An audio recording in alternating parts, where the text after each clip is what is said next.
ओम।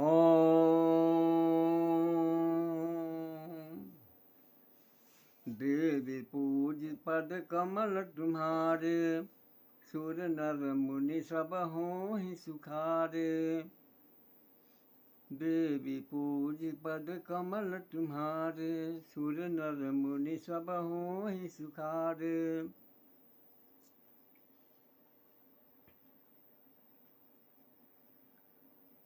अब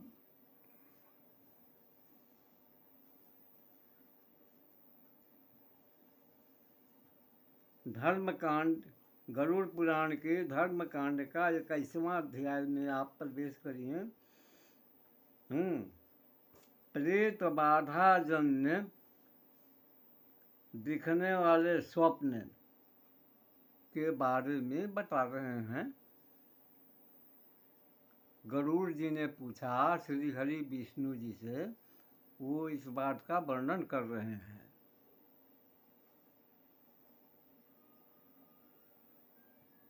तो कहते हैं, गरुड़ ने कहा कि हे भगवान, प्रेत किस प्रकार से मुक्त होते हैं, जिनकी मुक्ति होने पर मनुष्यों को प्रेत जन्य पीड़ा पुनः नहीं होती। हे देव, जिन लक्षणों से युक्त बाधा को आपने प्रेत जन्य बाधा कहा है, उनकी मुक्ति कब संभव है और क्या किया जाए। प्राणी को प्रेतत्व की प्राप्ति न हो सके। प्रेतत्व कितने वर्षों का होता है। चिरकाल से प्रेत योनि को भोग रहा प्राणी उससे किस प्रकार मुक्त हो सकता है, यह सब आप मुझे बताएं। गरुड़ जी पूछते हैं भगवान से। तो प्रभु भगवान ने कहा कि हे गरुड़, प्रेत जिस प्रकार प्रेत योनि से मुक्त होते हैं, उसे मैं कहता हूँ, बतला रहा हूँ, ध्यान से सुनो।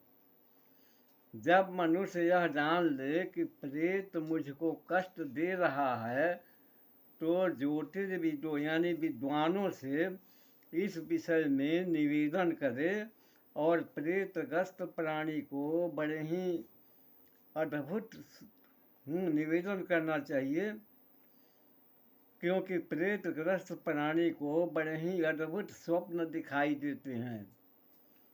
जब तीर्थ स्नान की बुद्धि होती है, चित्त धर्म परायण हो जाता है और धार्मिक कृत्यों को करने की मनुष्य की प्रवृत्ति होती है, तब प्रेत बाधा उपस्थित होती है एवं उन पुण्य कार्यों को नष्ट करने के लिए चित्त भंग कर देती है। कल्याणकारी कार्यों में पग पग पर बहुत से विघ्न होते हैं। प्रेत बार बार अकल्याणकारी मार्ग में प्रवृत्त होने के लिए प्रेरणा देते हैं। शुभ कर्मों में प्रवृत्ति का उच्चाटन होना और क्रूरता, यह सब प्रेत के द्वारा किया जाता है।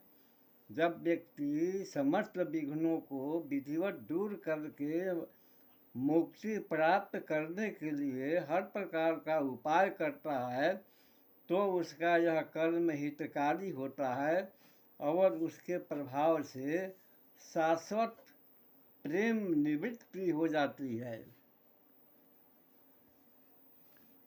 हे पक्षीराज गरुड़, दान देना अत्यंत श्रेयस्कर है। दान देने से प्रेत मुक्त हो जाता है। जिसके उद्देश्य से दान दिया जाता है, उसको तथा स्वयं को वह दान तृप्त करता है। हे तार्क्ष, यह सत्य है कि जो दान देता है वही उसका उपभोग करता है। दानदाता दान से अपना कल्याण करता है और ऐसा करने से प्रेत को भी चिरकालिक संतृप्ति प्राप्त होती है। संतृप्त हुए वे प्रेत सदैव अपने बंधु बांधवों का कल्याण चाहते हैं। यदि विजातीय दुष्ट प्रेत उसके वंश को पीड़ित करते हैं तो संतृप्त हुए सगोत्री प्रेत अपना गोत्र के जो प्रेत है वह अनुग्रह पूर्वक उन्हें रोक देते हैं। अगर कोई दूसरा प्रेत आक्रमण करता है और पीड़ा पहुंचाने का प्रयास करता है तो सगोत्री प्रेत जो है कि नहीं, जो तृप्त प्रेत है वो उसको रोक देता है। विजातीय दुष्ट प्रेत उसके वंश को पीड़ित करते हैं तो संतृप्त हुए सगोत्री प्रेत अनुग्रह पूर्वक उन्हें रोक देते हैं। इसके बाद समय आने पर अपने पुत्र से प्राप्त हुए पिंड आदि के दान के फल से वे मुक्त हो जाते हैं। हे पक्षीराज, यथोचित दान आदि के फल से संतृप्त प्रेत बंधु बांधवों को धन धान्य से समृद्धि प्राप्त करते हैं।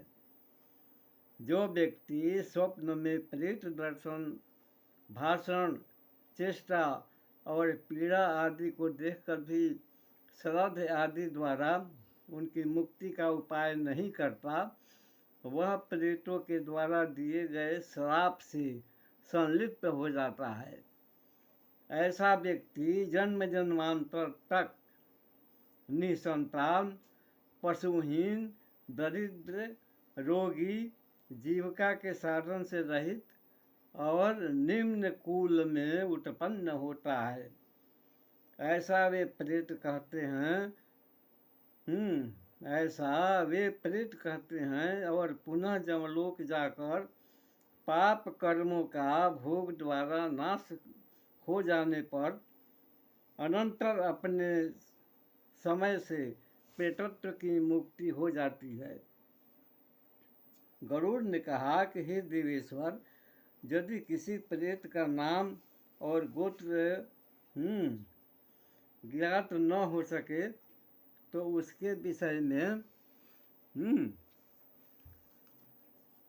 विश्वास न हो रहा हो तो कुछ ज्योतिषी पीड़ा को प्रेतजन्य कहते हो, तो कभी भी मनुष्य को प्रेत स्वप्न में न दिखाई दे, उनकी कोई चेष्टा न होती हो, तो उस समय मनुष्य को क्या करना चाहिए, इस उपाय को मुझे बताएं।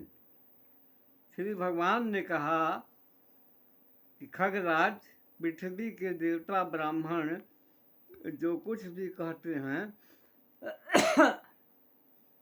उस वचन को हृदय से सत्य मानकर, समझकर, भक्ति भाव पूर्वक, पितृभक्ति निष्ठ होकर पुरस्चरण पूर्वक नारायण बलि करके जप, होम तथा दान से देह शोधन करना चाहिए। इससे समस्त विघ्न नष्ट हो जाते हैं।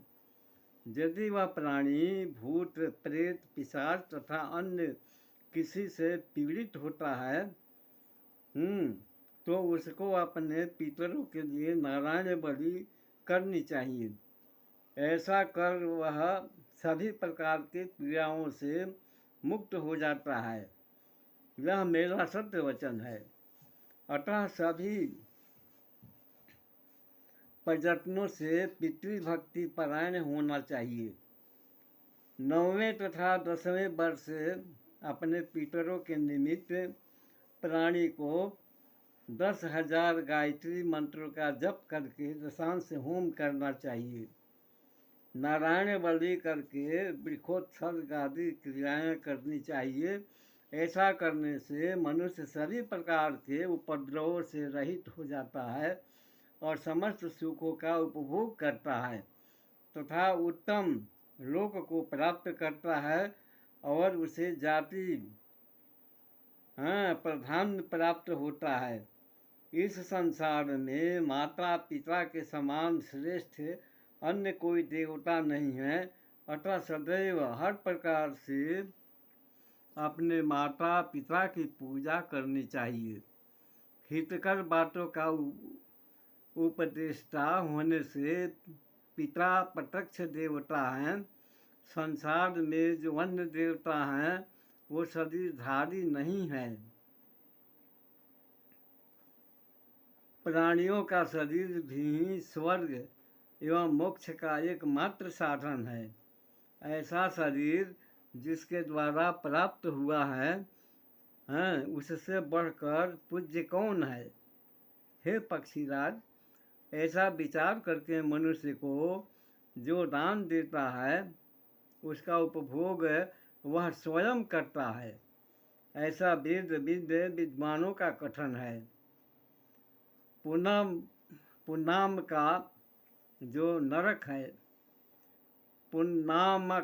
जो नरक है उससे पिता की रक्षा पुत्र करता है। उसी कारण से इस लोक और परलोक में उसे पुत्र कहा जाता है। हे खगराज, किसी के माता पिता की अकाल मृत्यु हो जाए तो उसे व्रत तीर्थ और वैवाहिक मांगलिक कार्य संवत्सर पर्यंत नहीं करना चाहिए। यानी साल के अंदर में अगर कोई का निधन हो जाता है